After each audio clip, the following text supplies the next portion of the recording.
ഹൃദയത്തിൽ തുളച്ചു കയറുന്ന രീതിയിൽ ആ പെൺകുട്ടി കരഞ്ഞു പറഞ്ഞിട്ടും കേരളത്തിലെ ചിലർക്ക് അത് ബോധ്യപ്പെട്ടില്ലെന്ന്. അപ്പോഴും അവർ തിരഞ്ഞതൊരു പരാതിയായിരുന്നു. പരാതിയില്ല എന്നത് മാത്രമായിരുന്നു. പക്ഷെ ഒടുവിൽ പരാതി വരുമ്പോൾ തെരഞ്ഞെടുപ്പ് കാലത്ത് കോൺഗ്രസിനെ അത് പ്രതിരോധത്തിലാക്കുകയാണ്. എന്തായാലും എന്ത് സംഭവിക്കും ഈ തെരഞ്ഞെടുപ്പ് കാലത്ത് എന്നുള്ളതാണ് പ്രധാന ചോദ്യം. രാഹുൽ വിഷയം എങ്ങനെയാണ് കോൺഗ്രസിനെ ബാധിക്കാൻ പോകുന്നത്? സജോ ദേവസ്വയുണ്ട് കൂടുതൽ വിവരങ്ങൾ. സജോ, കോൺഗ്രസിന് ഈ വിവാദത്തോടെ രാഹുദശയാണോ?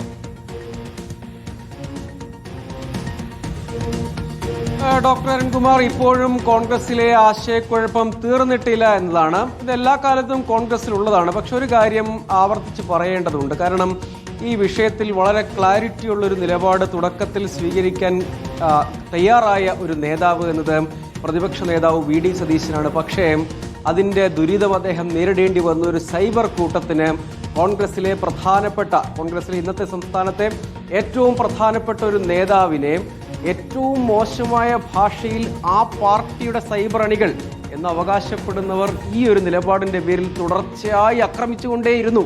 ഇപ്പോഴും അത് തുടരുന്നു. ഇന്ന് അദ്ദേഹം മൗനം പാലിച്ചതുപോലും അതിൻ്റെ പ്രതിഫലനമാണ് എന്ന് കാണേണ്ടി വരും. എന്ന് മാത്രമല്ല, നോക്കൂ, ഈ കാര്യത്തിൽ പരാതിയില്ല എന്ന ന്യായം അവസാനിച്ചിരിക്കുന്നു. ഈ കാര്യത്തിൽ പ്രതിപക്ഷ നേതാവ് അടക്കം മുൻകൈയെടുത്തൊരു നടപടി രാഹുൽ മാങ്കൂട്ടത്തിനെതിരെ സ്വീകരിച്ചിരിക്കുന്നു. അതുപോലും ആവർത്തിച്ചുറപ്പിച്ചു പറയാൻ KPCCയുടെ അധ്യക്ഷനോ UDFന്റെ കൺവീനർക്കോ കഴിയാതെ പോകുന്ന ഒരു രാഷ്ട്രീയ സാഹചര്യം ഉണ്ട്. എന്താണ് ഇതിലൊരു പ്രധാനപ്പെട്ട കാര്യം? അവിടെയാണ് ഇതിന്റെ പ്രശ്നം. അതായത് മുൻപ് ഒരു യുവനടി ഇതേ കാര്യത്തിൽ രാഹുൽ മാങ്കൂട്ടത്തിൻ്റെ പേര് പറയാതെ തന്നെ വിമർശനം ഉന്നയിച്ചപ്പോൾ അതിൻ്റെ പേരിൽ പലതരം പേരുകൾ, ഇരട്ട പേരുകൾ പോലും സംസ്ഥാനത്തിന്റെ പ്രതിപക്ഷ നേതാവിന് ചാർത്തിക്കൊടുത്തവർ അദ്ദേഹത്തിന്റെ രാഷ്ട്രീയത്തിന്റെ എതിർചേരിയിലുള്ളവരല്ല.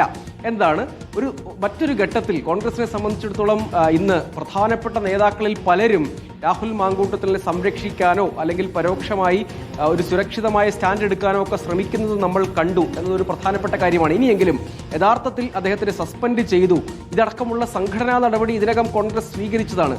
അത് വിശദീകരിക്കാൻ പോലും കോൺഗ്രസിന് കഴിയാതെ പോകുന്ന ഒരു സാഹചര്യം ഇതിനകത്തുണ്ട് എന്നതാണ് ഏറ്റവും പ്രധാനപ്പെട്ടത്. അത് കോൺഗ്രസ് എന്ന രാഷ്ട്രീയ പാർട്ടി, ഇന്ത്യൻ നാഷണൽ കോൺഗ്രസ് എന്ന് പറയുന്ന ഈ രാജ്യത്തെ പതിറ്റാണ്ടുകളോളം നയിച്ച, കേരളത്തിന്റെ കാര്യത്തിലും വലിയ രാഷ്ട്രീയ ചരിത്രമുള്ള ഒരു പാർട്ടിക്ക് കൃത്യമായ ഒരു നിലപാട്, വ്യക്തമായൊരു സ്ട്രാറ്റജി ഇക്കാര്യത്തിൽ പ്രഖ്യാപിക്കാൻ കഴിയാതെ പോകുന്ന ഒരു രാഷ്ട്രീയ സാഹചര്യം ഇതിനകത്തുണ്ട് എന്ന് സംശയലേശമന്യെ പറഞ്ഞേ മതിയാകൂ. കാരണം ഇതിന്റെ ശരി തെറ്റുകൾ അല്ലെങ്കിൽ ഈ കാര്യത്തിൽ ഒരു ക്രിസ്റ്റൽ ക്ലിയർ ആയ ഒരു നിലപാട് യഥാർത്ഥത്തിൽ കോൺഗ്രസിന് പ്രഖ്യാപിക്കാൻ ആവുന്നതേ ഉള്ളൂ. ഇങ്ങനൊരു പരാതി വരുമ്പോൾ പോലും മുൻപേ നടപടിയെടുത്തതാണെന്ന് വിശദീകരിക്കാവുന്നതേ ഉള്ളൂ. അതുപോലും കഴിയാതെ പോകുന്നുണ്ട്. അതിന് ചില സൈബർ ആക്രമണടിക്കുമ്പോഴും അതൊരു മന്ദമാരുതനായി കണക്കാക്കുന്ന നേതൃത്വം ഒരു പാർട്ടിയുടെ ശാപമാണ്.